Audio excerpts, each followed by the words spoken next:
The rain hadn't stopped since the burial.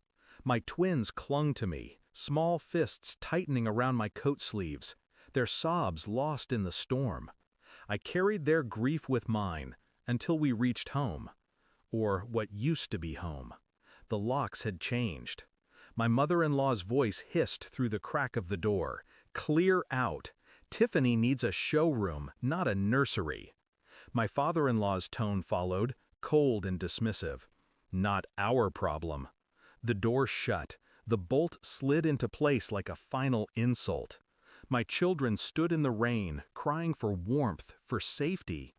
I stared at the door, at the house my wife and I built, at the life ripped away before her body was even cold. And in that moment, I knew grief wasn't my enemy. They were. At first, I told myself it was grief making me hear cruelty where there was only callousness, that funerals twist people, that property and money pull masks off faces. But denial is fragile.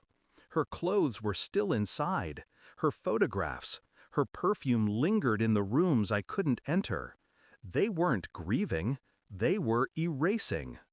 I lay awake in a rented room that night, my children finally asleep beside me. I replayed her voice in my head, her promises that her parents would always protect the twins, that family was unshakable. Instead, I saw her mother's sneer, her father's indifference. I wanted to rage, to break something. But rage is useless. Rage burns quick and leaves only ash. What I needed was precision. What I needed was proof. I started with documents, titles, deeds, bank accounts, quiet requests for copies, questions asked in silence. The house was in her name, transferred just weeks before the diagnosis. Not to me, not to us, to them. The company shares I believed were for our children had been redirected, signed over under pressure while she was weak, medicated, dying. Every discovery tightened the knot in my chest, but I showed nothing.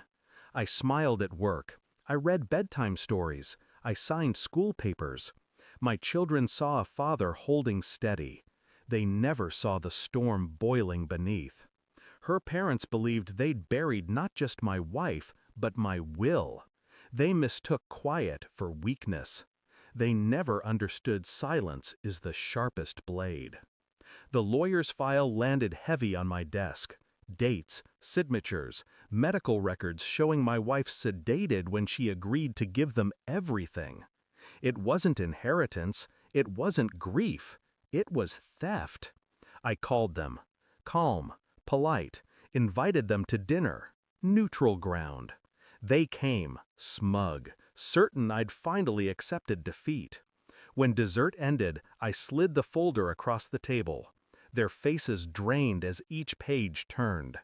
Coercion, I said softly. Fraud. Elder abuse. Choose the word you like. My mother-in-law's mouth trembled. You wouldn't? I cut her off. You already did. The silence after was heavier than any shouting. I didn't threaten, I didn't raise my voice. I simply outlined what would happen next. The lawsuit, the publicity, the court orders, the exposure of their greed. Then I placed one more paper on the table, a guardianship petition for the twins. Filed, approved, irrevocable. You'll never touch them again, I said. Not their lives, not their future, not even their names. Her father's jaw clenched, fury boiling behind his eyes. Her mother began to cry, but I felt nothing. They had taken my wife. They had tried to take everything else. All I did was return the silence. Weeks later, the house was legally mine again, empty, stripped of their presence. I walked through the rooms, children's laughter echoing faintly as they played upstairs. My wife's picture hung on the wall, her eyes steady, watching. I didn't speak to her, didn't pray, didn't promise. I simply understood. Betrayal doesn't announce itself with fury. It comes quiet, smiling, dressed as family. But so does vindication. I locked the door behind me that night, the key cool in my palm. And as the rain finally stopped, I realized the truth. They buried her, but I buried them. Thanks for watching. Don't forget to like, share, and comment. Subscribe now to Cheating Stories Insight World for more amazing stories.